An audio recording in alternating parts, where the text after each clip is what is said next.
बिस्मिल्लाहिर्रहमानिर्रहीम। कैसे हैं भैया आप लोग? रटना नहीं है, समझना है। Sindh text book board second year physics new book 2024 chapter number 24 relativity. इसका पार्ट जो है वो हम 8 करने जा रहे हैं। कॉपी पेन से ले लीजिए, लेक्चर को नोट करना है और मुस्कुराते रहना है। स्पेशल थ्योरी ऑफ रिलेटिविटी और उसके दो पोस्टुलेट्स पिछले पार्ट में डिस्कस कर चुके। अब जो है लॉरेंट्ज ट्रांसफॉर्मेशन इक्वेशंस और space and time are relative, इन दो कॉन्सेप्ट्स को भी जो हम देख लेते हैं। ठीक है भाई, पिछली वीडियो अगर नहीं देखी, नए आने वाले बच्चों के लिए ख़ास तौर पर बताता हूँ। ऊपर देखें, आपको लिंक शो हो जाएगा पिछले पार्ट का, और अगला पार्ट जो है वो आपको इसी वीडियो के लास्ट में इसी स्क्रीन पर जो है वो मिल जाएगा। लेकिन वही बात कहता हूँ कि प्लेलिस्ट में जब तक नहीं जाएंगे भाई आपके मसले हल नहीं होंगे। प्लेलिस्ट में कैसे जाएंगे? इसी स्क्रीन के नीचे देखें, लोगो नज़र आ रहा है, आपको रटना नहीं समझना है। उस पर क्लिक कीजिए, पेज खुल जाएगा। वहाँ देखें प्लेलिस्ट का ऑप्शन है, उस पर क्लिक करें, सारी प्लेलिस्ट आपके सामने आ जाएंगी। 12 फिज़िक्स की प्लेलिस्ट में चले जाइए। पिछले चैप्टर्स, चैप्टर 15, 16, 17, 18, 19, 20, 21, 22, 23 और ये 24 अब तक की सारी वीडियोस प्लेलिस्ट में मौजूद हैं।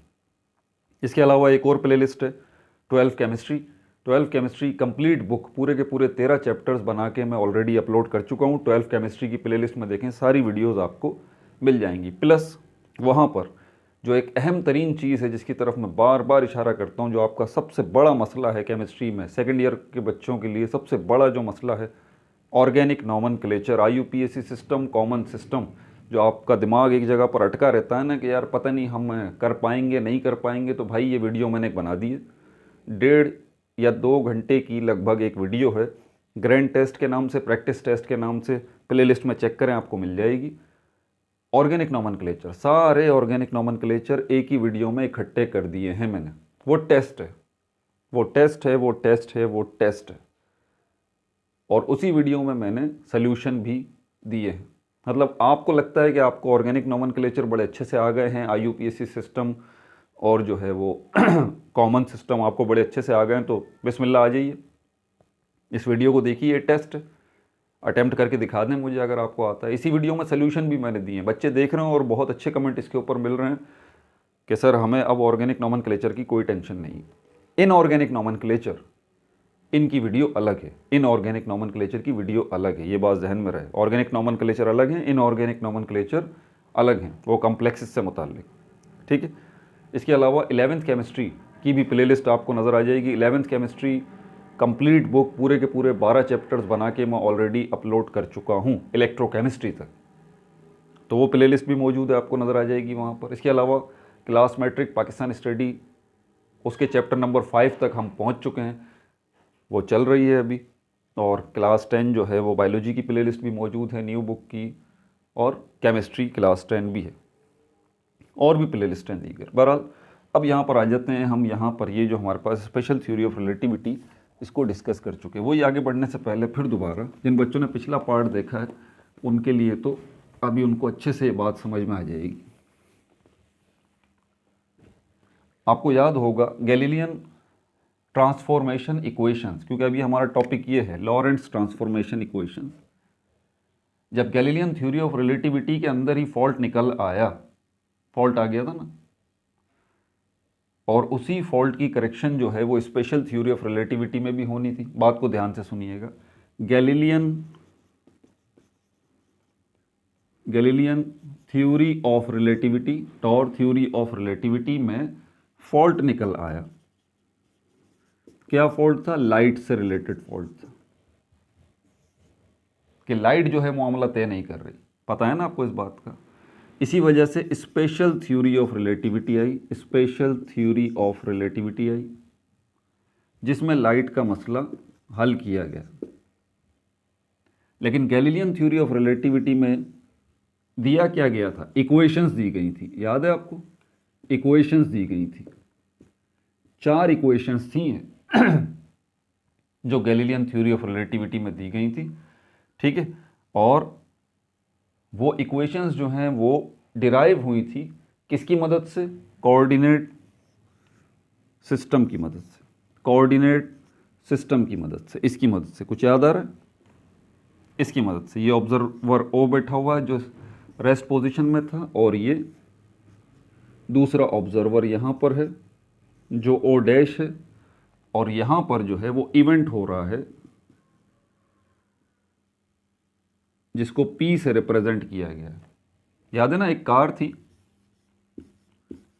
और यहां पर ऑब्जर्वर खड़ा हुआ था, ये रेस्ट पोजीशन में था, और यहां पर इस कार के अंदर भी एक बच्चा है जो कि बॉल को फेंकता है, बॉल को, और यहां पर इस बॉल की वेलोसिटी होती है 8 मीटर पर सेकंड। ये जो कार है इसकी वेलोसिटी होती है 15 मीटर पर सेकंड। और यहां पर इशू ये था कि ये जो स्टैटिक ऑब्जर्वर है यहां पर खड़ा हुआ है रेस्ट पोजीशन में, इसके मुताबिक बॉल की वेलोसिटी कितनी निकल रही थी, 23 मीटर पर सेकंड। 23 मीटर पर सेकंड बॉल की वेलोसिटी क्यों निकल रही थी इसके मुताबिक, और ये 23 क्यों आ रहा था, क्योंकि गाड़ी की रफ्तार और इस बॉल की रफ्तार जमा हो रही थी, 15 प्लस 8 ये हो रहा था। जबकि इस ऑब्जर्वर के मुताबिक ये जो बच्चा है जो कि बॉल फेंक रहा है, इसके मुताबिक इस गाड़ी की रफ्तार 8 मीटर पर सेकंड थी। ये एक हाइपोथेटिकल सिस्टम था जिसके तहत आपको गैलीलियन ट्रांसफॉर्मेशन इक्वेशंस ड्राइव करके दिखाई गई थी, ठीक है। और ये गैलीलियन ट्रांसफॉर्मेशन इक्वेशंस की कोऑर्डिनेट सिस्टम्स हैं जिसके तहत ये सब कुछ हुआ था। मतलब जो कुछ आपको यहाँ नज़र आ रहा है ना, वही सब कुछ आपको यहाँ नज़र आएगा।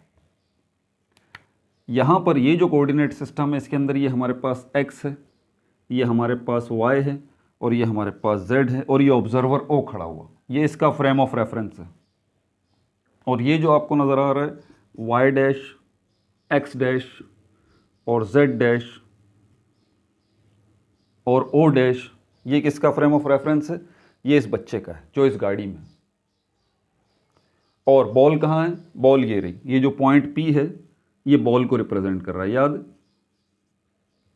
इसी के तहत हमने 4 इक्वेशंस जो हैं वो डिस्कस की थी गैलीलियन थ्योरी ऑफ रिलेटिविटी के अंदर। 4 इक्वेशंस कौन कौन सी, वो भी मैं आपके सामने रख देता हूँ।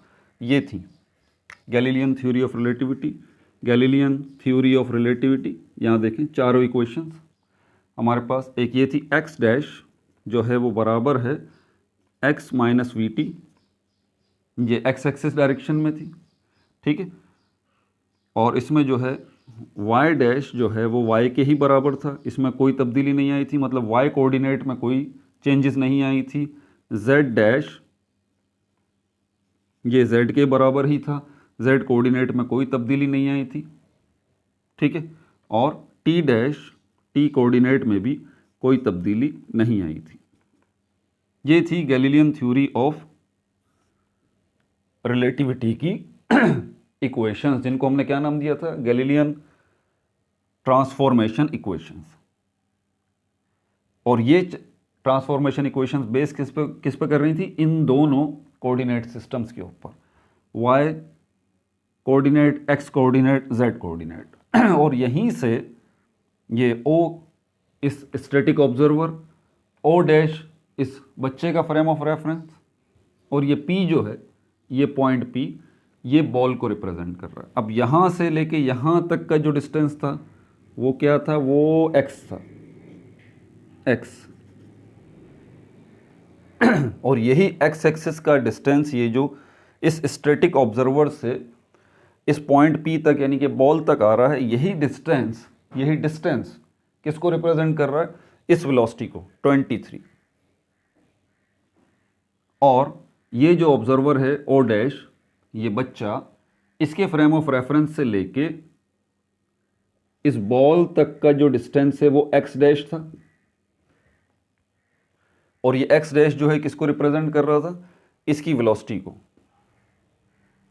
बॉल की वेलोसिटी को, 8 मीटर पर सेकंड। तो यहां पर x जो है वो 23 मीटर पर सेकंड, x डैश जो है ये 8 मीटर पर सेकंड।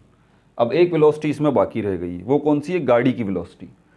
ऑब्जर्वर से लेके, इस स्टैटिक ऑब्जर्वर से लेके इस कार तक की का डिस्टेंस जो है वो कितना था, यहाँ से, अब देखिए ये स्टैटिक ऑब्जर्वर है, यहाँ से लेके हम यहाँ तक चलते हैं तो ये यहाँ से लेके सिर्फ यहाँ तक ये आपके पास आ जाता है VT, ये डिस्टेंस ये। तो ये x डिस्टेंस जो है एक्स डिस्टेंस जो है p तक किसको रिप्रेजेंट कर रहा है, ये इस 23 मीटर पर सेकंड उस वेलोसिटी को जो इस स्टैटिक ऑब्जर्वर ने कैलकुलेट की। ये एक्स डैश जो रिप्रेजेंट कर रहा है उस वेलोसिटी को जो कि इस बच्चे ने कैलकुलेट की बॉल की 8 मीटर पर सेकंड। ये बॉल की वेलोसिटी, ये दोनों बॉल की वेलोसिटी हैं। ये वाली वेलोसिटी जो इस ऑब्जर्वर ने कैलकुलेट की, ये वाली वेलोसिटी जो कि इस ऑब्जर्वर ने कैलकुलेट की, और गाड़ी की वेलोसिटी जो इसने कैलकुलेट की वो वी से हमने बताई थी आपको, वी से। और कितनी थी गाड़ी की रफ्तार, 15 मीटर पर सेकंड। ये देखिए हो गया भाई ये सब कुछ। अब ये गैलीलियन थ्योरी ऑफ रिलेटिविटी के अंदर जो गैलीलियो ने ट्रांसफॉर्मेशन इक्वेशंस दी थी, इसी में अब चेंजेस होगी। अब इसमें देखें क्या चेंजेस होगी, ये आपको समझना है इस चीज़ को, क्या चेंजेस होंगी। क्योंकि यहाँ पर प्रॉब्लम था लाइट का। ऑब्जेक्शन यही था कि अगर इस बच्चे के हाथ से ये बॉल ले ली जाए और इसके हाथ में जो है वो टॉर्च दे दी जाए, तो टॉर्च से क्या निकलेगा, लाइट निकलेगी। और लाइट की वेलोसिटी जो है वो कितनी है, 3 × 8 मीटर पर सेकंड स्क्वायर। लाइट की अगर हम बात करें तो 3 × 10⁸ मीटर पर सेकंड स्क्वायर। अब इस बॉल की वेलोसिटी में हमने गैलीलियन थ्योरी ऑफ रिलेटिविटी में चेंजेस देखी। इस बच्चे के मुताबिक बॉल की वेलोसिटी 8 मीटर पर सेकंड है, इस भाई साहब के मुताबिक बॉल की वेलोसिटी 23 मीटर पर सेकंड है। लेकिन जब लाइट की बात आती है कि अगर इस बच्चे के हाथ में बॉल के बजाय टॉर्च दे दी जाए जिससे लाइट निकलेगी, तो ये बच्चा जो है वो लाइट की वेलोसिटी को कैलकुलेट करता है तो 3 × 10⁸ मीटर पर सेकंड ही आती है। ये ऑब्जर्वर जो खड़े हैं स्टैटिक भाई साहब, ये कैलकुलेट करते हैं लाइट की वेलोसिटी तो उतनी ही आती है, 3 × 10⁸ मीटर पर सेकंड। और अगर कोई और बंदा गाड़ी में सफ़र कर रहा है और उस सफ़र के दौरान वो बंदा जो है वो इस लाइट की वेलोसिटी को कैलकुलेट करता है तो 3 × 10⁸ मीटर पर सेकंड आती है। मतलब कहने का क्या है, कुल मिला के लाइट की वेलोसिटी कांस्टेंट है। ऐसा नहीं हो रहा कि जिस तरह इस बॉल के साथ हो रहा था कि इसके मुताबिक बॉल की वेलोसिटी 8 मीटर पर सेकंड आ रही थी, इसके मुताबिक बॉल की वेलोसिटी 23 मीटर पर सेकंड आ रही थी, और यहाँ पर कोई ऑब्जर्वर गाड़ी में जा रहा है उसके मुताबिक कुछ और आ रही थी। लाइट के साथ ऐसा इशू नहीं है। ये था fault Galilean theory of relativity, ये था फॉल्ट लाइट वाला। और जब लाइट वाला फॉल्ट आ गया तो ऑटोमेटिकली जो गैलीलियन थ्योरी ऑफ रिलेटिविटी की ये 4 इक्वेशंस थी, इनमें भी फॉल्ट आ गया। और इसी फॉल्ट की रेक्टिफिकेशन की थी हेनरिक लॉरेंट्स ने। ठीक है, हेनरिक लॉरेंट्स ने इसने करेक्शन की थी। ठीक है भाई, उसने भी इन्हीं कोऑर्डिनेट सिस्टम्स का सहारा लिया था, सेम था बिल्कुल सब कुछ। उसने एक चीज़ का इजाफा इसमें और कर दिया था, और वो था टाइम। टाइम का इजाफा इसने और कर दिया था। अब इसको आप देख लें ज़रा, और इसने जो बनाए हैं अब वो मैं आपके सामने रखता हूँ यहाँ पर, क्योंकि ये देखें मैं शुरू में ये बात समझा चुका था। अगर ये आपको ये कोऑर्डिनेट सिस्टम्स, ये ड्राइंग्स वगैरह जो भी हैं, अगर आपको ये नहीं समझ में आ रही तो फिर आपके लिए बड़ा मुश्किल है, समझ में नहीं आएगा आपको। बहरहाल मैंने फिर भी काफ़ी हद तक एक्सप्लेन किया है इसको। ठीक है, अब यहाँ पर हमारे पास गैलीलियन थ्योरी ऑफ रिलेटिविटी के बाद हमारे पास गैलीलियन थ्योरी ऑफ रिलेटिविटी के मुताबिक ये 4 इक्वेशंस हमारे पास। अब स्पेशल थ्योरी ऑफ रिलेटिविटी के मुताबिक हमारे पास क्या है, Lorentz transformation equations. Lorentz transformation equations. Lawrence ये बात बोलता है, लॉरेंस ये बात बोलता है भाई इनमें आप थोड़ी सी चेंजेस कर लें, इन्हीं गैलीलियन ट्रांसफॉर्मेशन इक्वेशंस में आप थोड़ी सी चेंजेस कर लें इन्हीं गैलीलियन ट्रांसफॉर्मेशन इक्वेशंस में आप थोड़ी सी अगर चेंजेस कर लें तो उसके बाद आपका लाइट का मसला हल हो जाएगा। ये किसने कहा, ये लॉरेंट्स ने बात बोली। ठीक है, मैंने आपको पहले ये बात बताई थी कि ऐसा नहीं होता कि साइंस की दुनिया में ऐसा नहीं होता कि कोई एक साइंटिस्ट ऑब्जेक्शन कर रहा है कि भाई ये तो इस मसले का हल ही नहीं है। नहीं, वो अगर ऑब्जेक्ट कर रहा है तो उसका हल भी देगा। समझ आ रही है बात आपको। गैलीलियन थ्योरी ऑफ रिलेटिविटी से जो गैलीलियन ट्रांसफॉर्मेशन इक्वेशंस डिराइव की गई, उसमें अगर कहीं गड़बड़ थी तो लॉरेंट्स अगर उस पर ऑब्जेक्शन उठा रहा है तो लॉरेंट्स उसका हल भी देगा, ठीक है, और उसने हल दिया भी इसका, ठीक है। उसने बोला कि यही कोऑर्डिनेट सिस्टम्स रहेंगे, यही इक्वेशंस रहेंगी, लेकिन आपको सिर्फ एक चीज़ का और इजाफा करना पड़ेगा जिसको उसने लॉरेंट्स फैक्टर का नाम दिया। बोला आप इसको शामिल करें। दूसरी बात, इसमें जो टाइम आपने, सॉरी मिस्टेक हो गई मुझसे, इसमें जो टाइम आपने टाइम को आपने शामिल ही नहीं किया, ऐसा आप नहीं कर सकते, टाइम को शामिल करना पड़ेगा। टाइम एब्सोल्यूट नहीं है, टाइम भी रिलेटिव है, ये उसने बात बोली। बहरहाल इसी के अंदर उसने क्या चेंजेस की मैं आपको बताता हूँ यहाँ पर, यही वो पॉइंट पी है। अब वो यहाँ पर बात बोलता है कि यार ये आप क्या है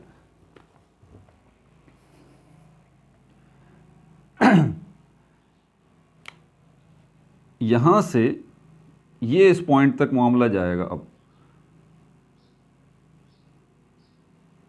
ये यहाँ से, यार इसकी एग्जैक्ट मैं निकाल लूँ, मुझसे कहीं गड़बड़ नहीं हो जाए, क्योंकि इसी पिक्चर के ऊपर, इसी कोऑर्डिनेट सिस्टम के ऊपर तो बेस कर रही है ना सारी। एक मिनट देखने दो मुझे।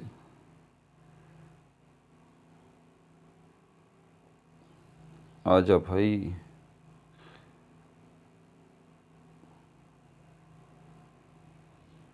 ये हो गया, हाँ, लॉरेंट्स ट्रांसफॉर्मेशन इक्वेशंस ये आ गई इसकी पिक्चर।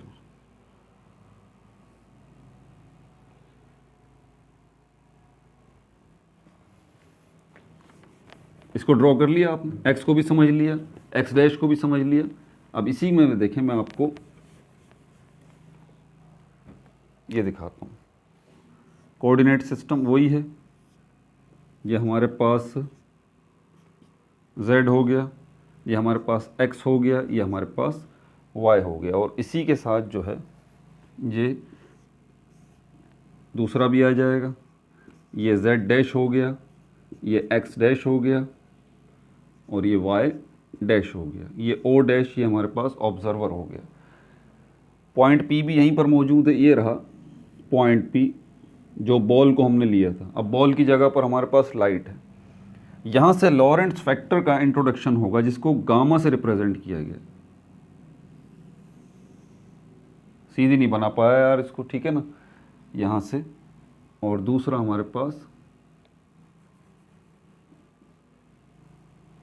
ये, एक ये हो गया, दूसरा ये हो गया,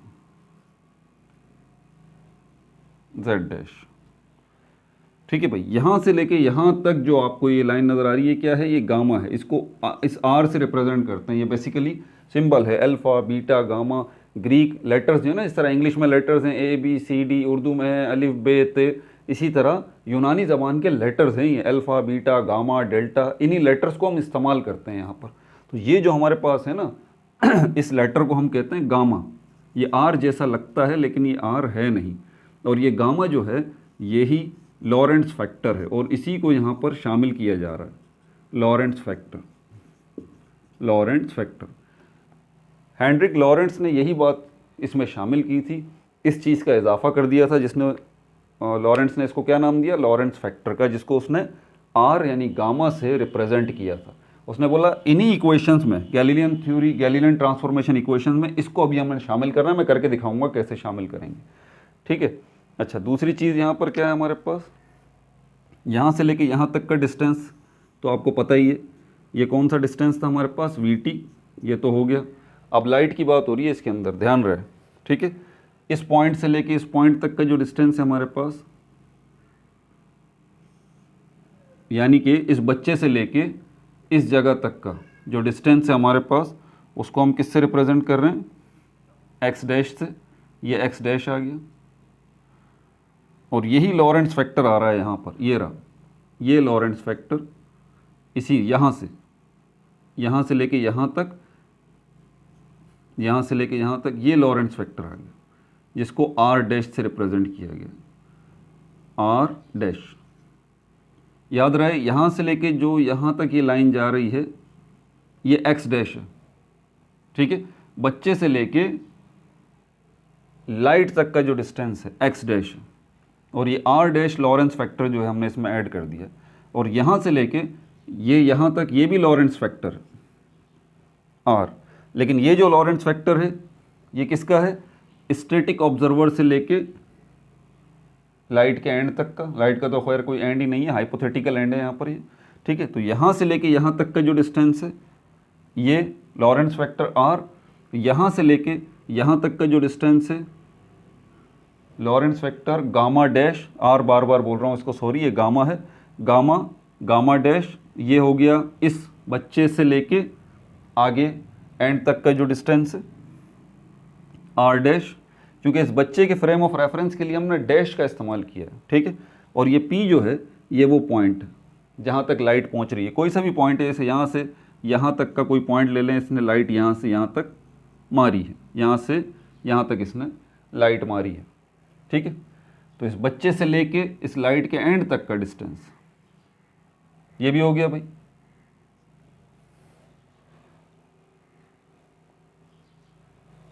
अच्छा, उसके बाद फिर हमारे पास ये जो डिस्टेंस है,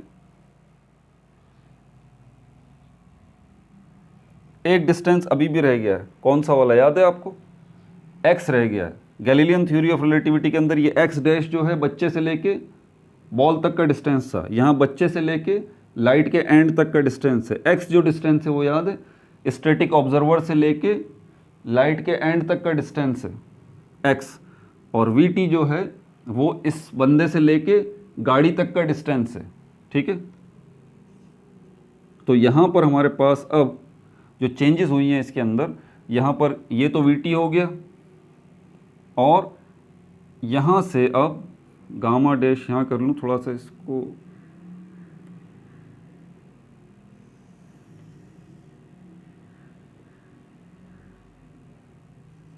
ये गामा आ गया, ये गामा। अब यहाँ से लेके यहाँ तक का डिस्टेंस जो है ये रहा, ये एक्स आ गया। अब देखें सारे डिस्टेंसेस आ गए, ये एक्स डैश है जो यहाँ से लेके यहाँ तक है, ये वी टी डिस्टेंस है जो यहाँ से लेके यहाँ तक है, पिछली ड्राइंग आपने की होगी ना, और ये जो डिस्टेंस है यहाँ से लेके यहाँ तक का डिस्टेंस, ठीक है भाई।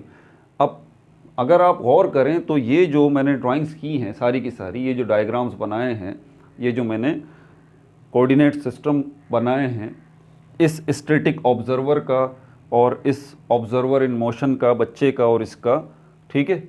इसमें चेंज क्या आया है, गैलीलियन ट्रांसफॉर्मेशन इक्वेशंस, और इसमें चेंज क्या आया है, वी टी उसी तरह है, कोई चेंज नहीं है, एक्स उसी तरह है यहाँ से लेके यहाँ तक पॉइंट पी तक, कोई चेंजेस नहीं है, और एक्स डैश जो है उसी तरह है यहाँ से लेके यहाँ तक, कोई चेंजेस नहीं है। एक चीज़ का इजाफा आपको नज़र आ रहा है और वो ये रहा गामा, ये रहा स्टैटिक ऑब्जर्वर से लेके पॉइंट पी तक गामा, ये लॉरेंट्ज फैक्टर आ गया, और यहाँ से लेके यहाँ तक का जो डिस्टेंस ये एक और गामा डैश आ गया।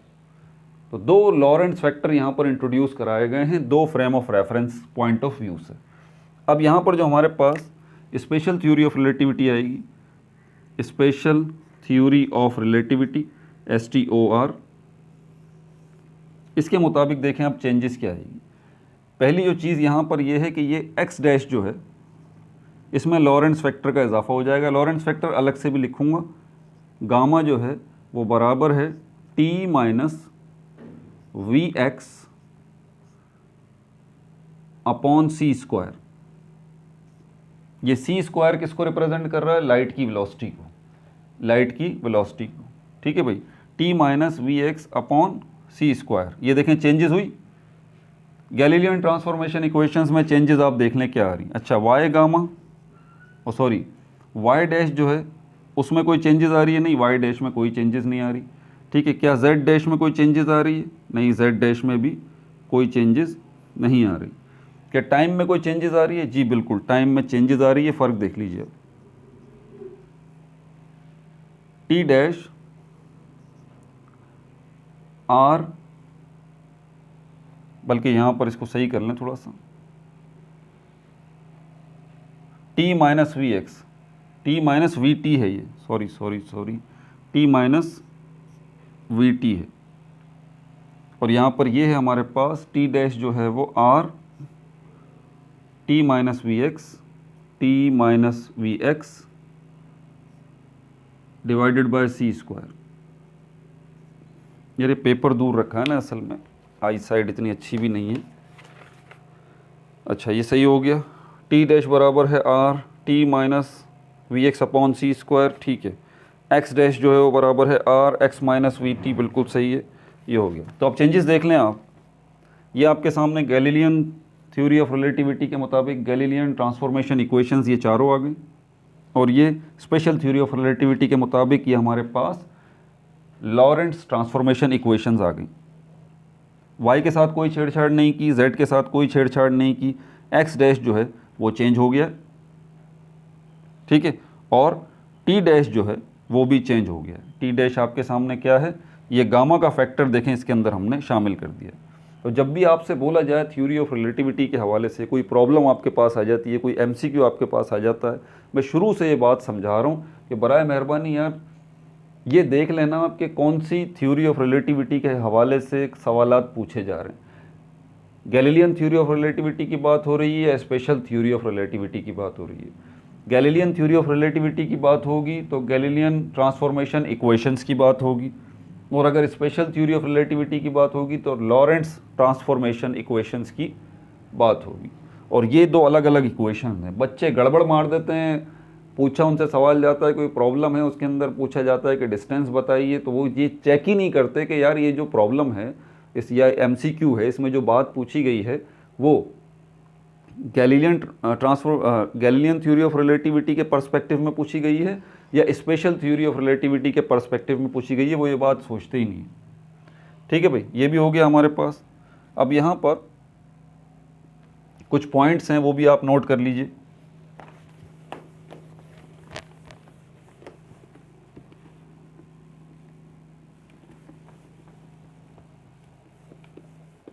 लॉरेंट्ज़ ट्रांसफॉर्मेशन इक्वेशंस के हवाले से कुछ पॉइंट्स हैं, उसको भी नोट कर लीजिए।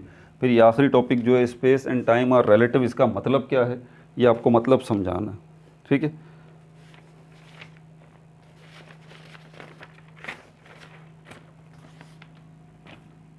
अब ये जो मैंने कोऑर्डिनेट सिस्टम्स डिज़ाइन किए थे, ठीक है, इसी के तहत अब इसमें आपको एक्सप्लेनेशन दी जा रही है। Where T and X Y Z, where T and X Y Z are time and space coordinates, are time and space coordinates.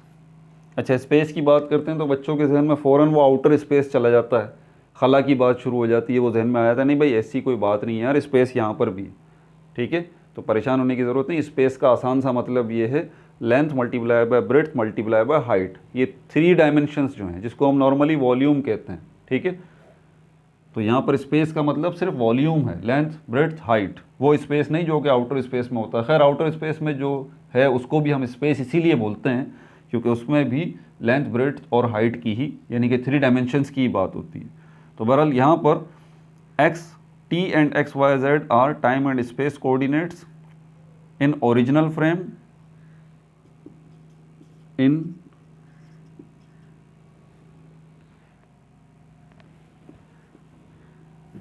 In frame of reference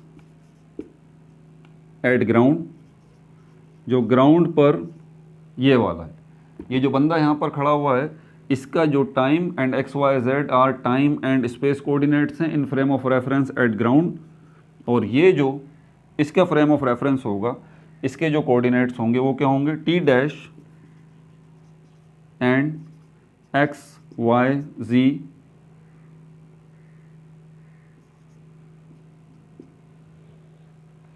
are time and space coordinates, are time and space coordinates.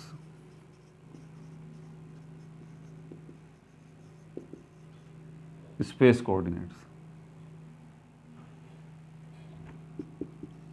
In moving frame of reference. ये है ना moving frame of reference जो इस बच्चे का, ठीक है। सी क्या है यहाँ पर, C speed of light, speed of light, और ये गामा फैक्टर जो है उसकी वैल्यू आपके पास आ जाती है 1/√1 minus v square upon c square. ठीक है भाई, इसको क्या कहा जाता है? लॉरेंट्ज फैक्टर, जिसको मैंने गामा से रिप्रेजेंट किया था और इसी का इजाफा किया गया, लॉरेंट्ज फैक्टर, लॉरेंट्ज फैक्टर। ठीक है भाई, अब ये वाला टॉपिक देख लेते हैं, space and time are relative. Space और टाइम जो है क्या वो भी रिलेटिव है? फिर दोबारा मैं रिलेटिव वर्ड की तरफ ही आता हूँ, क्योंकि इसी रिलेटिव वर्ड से तो रिलेटिविटी बनती है, यही तो सोचने वाली बात है, इसी से तो रिलेटिविटी बनती है। यहाँ पर आपने इस बच्चे की वेलोसिटी को देखा ये बच्चा जो यहाँ पर इस कार में बैठा हुआ है और ये जो है ये बॉल को फेंकता है, इसके मुताबिक 8 मीटर पर सेकंड है, वेलोसिटी की बात हो रही है। इसके फ्रेम ऑफ रेफरेंस के मुताबिक वेलोसिटी कितनी है इस बॉल की? 8 मीटर पर सेकंड। ये जो स्टैटिक पोजीशन में ग्राउंड पर बंदा खड़ा हुआ है, इसके मुताबिक जो है बॉल की वेलोसिटी कितनी है? 23 मीटर पर सेकंड।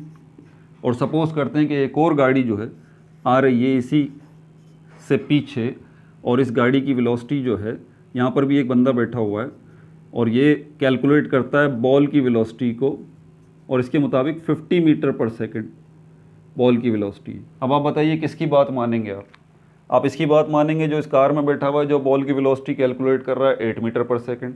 आप इसकी बात मानेंगे जो रेस्ट पोजीशन में है ग्राउंड पर, ये बोल रहा है कि भाई बॉल की वेलोसिटी 23 मीटर पर सेकंड है? या आप इसकी बात मानेंगे जो ये भी गाड़ी में सफ़र कर रहा है और इसके मुताबिक बॉल की वेलोसिटी 50 मीटर पर सेकंड है? तो इसका मतलब ये हुआ कि बॉल की वेलोसिटी किसके मुताबिक सही है? भाई सबके मुताबिक सही है। क्यों? क्योंकि वेलोसिटी रिलेटिव है। रिलेटिव का मतलब ही यहाँ पर ये होता है कि मुख्तलिफ ऑब्जर्वर की पोजीशंस के मुताबिक जिसकी वैल्यू चेंज आए। क्या कहा मैंने? रिलेटिव वर्ड का मतलब ही ये है कि मुख्तलिफ ऑब्जर्वर्स की पोजीशन के मुताबिक जिसकी वैल्यू चेंज आए उसको हम कहते हैं कि ये रिलेटिव है। यहाँ पर वेलोसिटी की बात हो रही है, यहाँ वेलोसिटी रिलेटिव है, क्योंकि इसके मुताबिक बॉल की वेलोसिटी 8 आ रही है, इसके मुताबिक बॉल की वेलोसिटी 23 आ रही है, इसके मुताबिक बॉल की वेलोसिटी 50 आ रही है। तो इनकी अलग अलग पोजीशंस के मुताबिक बॉल की वेलोसिटी पर फ़र्क पड़ रहा है। इनकी अलग अलग पोजीशंस के मुताबिक बॉल की वेलोसिटी पर फ़र्क पड़ रहा है, तो इस वेलोसिटी को हम कह सकते हैं ये वेलोसिटी क्या है? रिलेटिव है। ये वेलोसिटी क्या है? रिलेटिव है। अब यहाँ पर इस बॉल की जगह पर हम ले लेते हैं लाइट को। लाइट, आपको एक फार्मूला पता है v = s/t, आसान सा फार्मूला है, इब्तिदाई क्लासेस में फिजिक्स की आपने सुना होगा ना। v जो है वो वेलोसिटी को रिप्रेजेंट कर रहा है, वेलोसिटी। s जो है वो डिस्टेंस को रिप्रेजेंट कर रहा है, और t जो है वो टाइम को रिप्रेजेंट कर रहा है। तो ये वेलोसिटी जो है वो क्या है? ये रेशो है कि कितने डिस्टेंस में कोई ऑब्जेक्ट कितना सफ़र जो है वो कवर करती है। अब ज़रा ध्यान से मेरी बात सुनिएगा, अगर आप यहाँ खड़े हुए हैं और ये दूसरा पॉइंट है, यहाँ पर आप पहुँचते हैं, ये कितना है? ये 10 मीटर का डिस्टेंस, 10 मीटर का डिस्टेंस है। ये 10 मीटर का डिस्टेंस जो है वो आप सपोज करते हैं कि 20 मिनट्स में कवर करते हैं।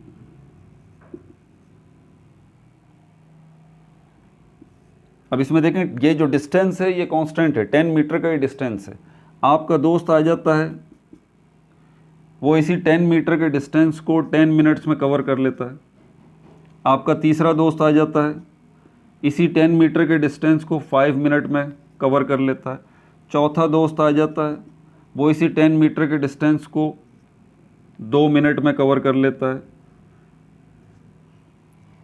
आपने 10 मीटर के डिस्टेंस को 20 मिनट में कवर किया, आपके दूसरे दोस्त ने 10 मीटर के डिस्टेंस को 10 मिनट में कवर किया, आपके तीसरे दोस्त ने 10 मीटर के डिस्टेंस को 5 मिनट में कवर किया, चौथे दोस्त ने 2 मिनट में कवर कर लिया। क्या बताना चाह रहा हूँ मैं आपको? एक ही चीज़, वेलोसिटी, स्पीड, यही तो है स्पीड। यानी कि स्पीड या वेलोसिटी ऐसा फैक्टर है जो डिपेंड करता है दो चीज़ों के ऊपर। एक चीज़ क्या है, डिस्टेंस, और दूसरी चीज़ क्या है, टाइम है। इसी से पता लगता है आपको किसी ऑब्जेक्ट की स्पीड का या उसकी वेलोसिटी का। अब यहाँ पर आप कह सकते हैं कि ये पहला जो मैं था, आप थे, ये आपने कितना टाइम लगाया, 20 मिनट, तो आपकी स्पीड कितनी है, स्लो है। आपका जो दूसरा दोस्त है उसने कितना टाइम लगाया, 10 मिनट लगाया, मतलब आपके मुकाबले में उसकी स्पीड ज़्यादा थी, है ना। और आपका तीसरा दोस्त जो है इसने कितना टाइम लगाया, 5 मिनट लगाया, 5 मिनट, मतलब दूसरे के मुकाबले में जो तीसरा दोस्त था उसकी स्पीड उससे भी ज़्यादा थी। और जो चौथा दोस्त है उसने 2 मिनट लगाए, तो आप कह सकते हैं कि इस चौथे दोस्त की स्पीड सबसे ज़्यादा तेज़ है। क्यों? क्योंकि डिस्टेंस वही है, 10 मीटर 10 मीटर 10 मीटर। फ़र्क किसके ऊपर पड़ रहा है, सिर्फ टाइम के ऊपर। किस पे, टाइम पे। 10 मीटर के डिस्टेंस में 20 मिनट लिए, फिर 10 मीटर के डिस्टेंस के लिए 10 मिनट लिए, 10 मीटर के डिस्टेंस के लिए 5 मिनट लिए, 10 मीटर के डिस्टेंस के लिए 2 मिनट लिए। अब यहाँ पर वेलोसिटी सबकी चेंज है, इसकी इसकी इसकी, इन चारों की वेलोसिटी चेंज आ रही है, चारों की स्पीड जो है वो चेंज आ रही है। लेकिन लाइट का क्या करें भाई, लाइट जो है, स्पीड ऑफ लाइट, अगर हम इसकी बात करते हैं, लाइट की स्पीड की, तो स्पीड ऑफ लाइट जिसको c से रिप्रेजेंट कर रहे हैं, इसी फॉर्मूले में अगर मैं c is equal to S upon T कर दूं, c is equal to S upon, अगर मैं t कर देता हूं, तो c किसको रिप्रेजेंट कर रहा है, यहाँ v रिप्रेजेंट कर रहा है वेलोसिटी को, किसी भी ऑब्जेक्ट की। यहाँ c जो है किसको रिप्रेजेंट कर रहा है, वेलोसिटी ऑफ लाइट को, सिर्फ लाइट की वेलोसिटी को रिप्रेजेंट कर रहा है c। तो ये जो हमारे पास डिस्टेंस है s और t। अब यहाँ पर दूसरी ऑब्जेक्ट्स की वेलोसिटी से कंपेयर करें लाइट की वेलोसिटी को, लाइट की वेलोसिटी कांस्टेंट है। ये क्या है, ये कांस्टेंट है, ये बदलती नहीं है भाई, आप इसको कम नहीं कर सकते, ये कांस्टेंट है। 3 × 10⁸ मीटर पर सेकंड, ये कांस्टेंट है, ये कांस्टेंट है, आप इसको बदल नहीं सकते, ये तयशुदा बात है। अब ये कांस्टेंट है अगर, तो 1 मिनट के लिए सोचिए ज़रा, इनका क्या होगा फिर, डिस्टेंस का और टाइम का। कुछ समझ में आ रही है बात, क्या समझाना चाह रहा हूं। अगर एक ऑब्जेक्ट की वेलोसिटी 20 मीटर पर सेकंड है, तो ये v is equal to S upon T, ये आ गया आपके पास। ये फॉर्मूला सिंपल सा आपने लगा दिया। डिस्टेंस यहाँ पर 20 मीटर का है और टाइम जो है वो 10 मिनट लगाता है। ये टाइम कितना लगाता है यहाँ पर, ये 2 मिनट लगाता है। अब देखें सारी चीज़ें आ गई, वेलोसिटी आ गई 20 मीटर पर सेकंड, डिस्टेंस आ गया 10 मीटर, टाइम आ गया 2। अब इसको जब सॉल्व करेंगे आप, 2 1 ज़ा 2, 2 1 ज़ा 2, क्या आ जाएगा, 10 आ जाएगा, जो कि गलत है। 10 मीटर पर सेकंड, इसको 40 करते हैं, अब सही हो जाएगा 40। हाँ अब सही, क्योंकि हमें इक्वेशन को बराबर रखना है ना। 20 मीटर पर सेकंड वेलोसिटी है उसकी, तो 2 मिनट उसको लग रहे हैं, 40 मीटर का डिस्टेंस वो कवर कर रहा है, तो 2 2 ज़ा 4 और ये 0 आ गया, ये 0 आ गया। अब यहाँ पर क्या था, ये 20 इज इक्वल टू 40 अपॉन 2, ये क्या था, v is equal to S upon T, क्या था। ध्यान से मेरी बात सुनिए ज़रा, ये v जो है ये वेलोसिटी को रिप्रेजेंट कर रहा है, स्पीड को, और s जो है वो डिस्टेंस को रिप्रेजेंट कर रहा है, t जो है वो टाइम को रिप्रेजेंट कर रहा है। आपका जो डिस्टेंस था वो 40 मीटर था, टाइम जो था वो 2 मिनट था, और जब आपने इसको सॉल्व किया तो आपके वेलोसिटी कितनी आई, 20 मीटर पर सेकंड। अब अगर मैं इसमें चेंज करता हूँ, डिस्टेंस में चेंज करता हूँ, डिस्टेंस में चेंज कर देता हूँ, यहाँ 40 के बजाय 30 मीटर कर देता हूँ, तो क्या अब भी आपका जवाब 20 मीटर पर सेकंड ही आएगा, नहीं आएगा ना। ये बात आपको पता है, क्योंकि देखें चेंजेस की है मैंने। लेकिन अगर मुझे 20 मीटर पर सेकंड चाहिए तो एग्जैक्टली मुझे यहाँ पर इस डिस्टेंस को 40 ही रखना पड़ेगा, या टाइम को जो है उसमें भी मैं छेड़छाड़ नहीं कर सकता, उसको भी मुझे 2 ही रखना पड़ेगा। और यहाँ पर लाइट का प्रॉब्लम ये है कि लाइट की वेलोसिटी है कांस्टेंट। अगर लाइट की वेलोसिटी कांस्टेंट है तो ये जो डिस्टेंस है, ये जो डिस्टेंस है और ये जो टाइम है, क्या ये कांस्टेंट नहीं होगा? कॉमन सेंस की बात है ना भाई। जब लाइट की वेलोसिटी कांस्टेंट है 3 × 10⁸ मीटर पर सेकंड, यही फॉर्मूला है v = s/t, एग्जैक्टली डिस्टेंस भी यहाँ पर कांस्टेंट होगा और टाइम भी यहाँ पर कांस्टेंट होगा। तो यहाँ पर स्पीड ऑफ लाइट का ताल्लुक इस डिस्टेंस और टाइम से पहले तो आप समझ लीजिए, ठीक है, क्योंकि इस पर आगे अभी बात होगी। Length contraction, special theory of relativity, इसमें बड़ी अभी बातें हैं आगे। E = mc² सब कुछ है इसमें, टाइम डायलेशन भी है और लेंथ कॉन्ट्रैक्शन भी है। अभी इस पर हम तफसील से बात करेंगे आगे, अभी तो सिर्फ आपको हल्का सा एक ओवरव्यू इसका दे रहा हूँ। तो लाइट की वेलोसिटी अगर कांस्टेंट है तो एग्जैक्टली डिस्टेंस भी और टाइम भी, ये भी कांस्टेंट होगा, ठीक है। एक बात तो ये समझ लीजिए।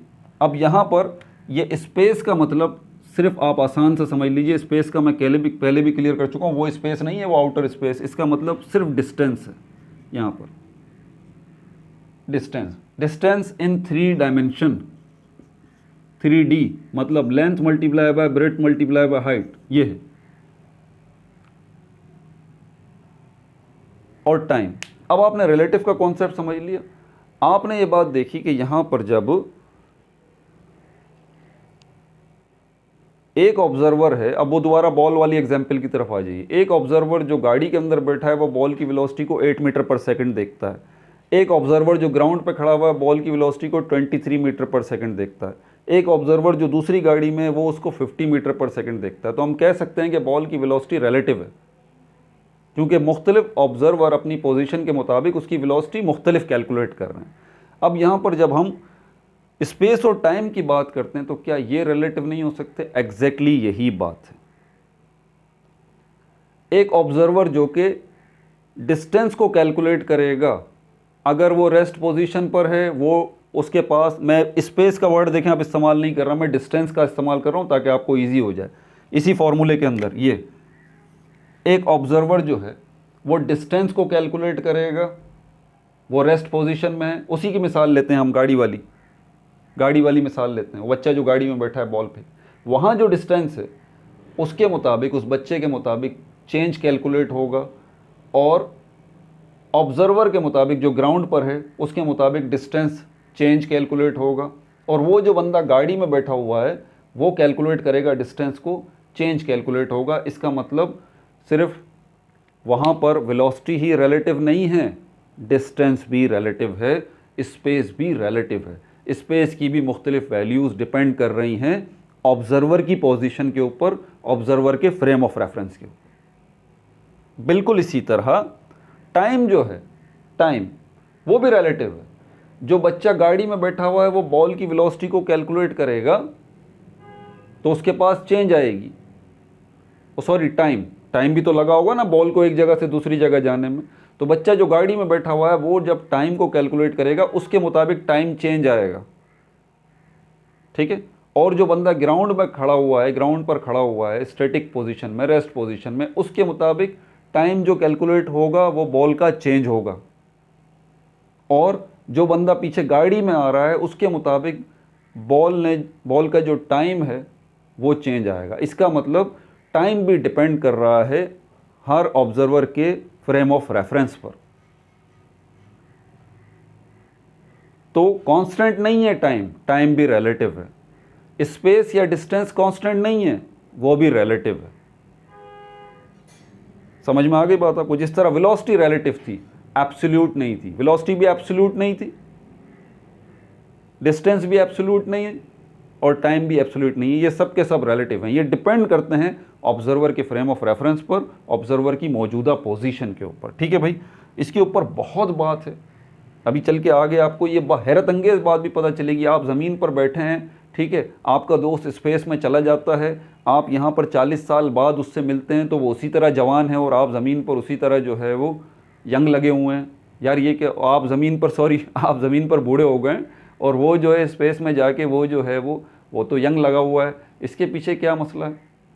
वो आपसे बोलेगा यार मुझे तो 5 मिनट ही हुए हैं, बस मुझे तो 10 मिनट ही हुए हैं, मुझे तो एक हफ़्ता ही गुजरा है सिर्फ स्पेस के अंदर, मैं एक हफ़्ता गुजार के स्पेस से वापस आया हूँ, मेरी घड़ी के मुताबिक तो मैंने एक हफ़्ता ही गुजारा है, लेकिन जब मैं ज़मीन पर आया हूँ तुम्हारे पास तुमसे मिलने, तो तुम तो बूढ़े हो गए, मैं तो तुम्हें जवान छोड़ के गया था। तो आप बताते हैं भाई एक हफ़्ता नहीं गुजरा, 40 साल गुजर गए हैं।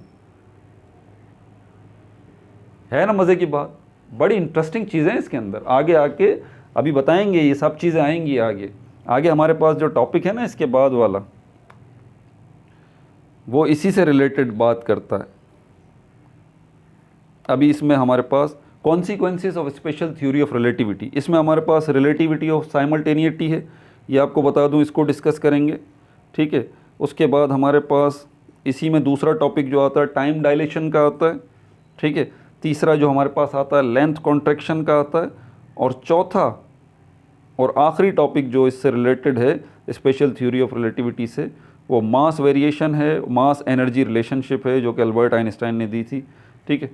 तो ये हो गया तमाम ये टॉपिक। अपना बहुत ज़्यादा ख्याल रखिएगा। No like no subscribe, only share.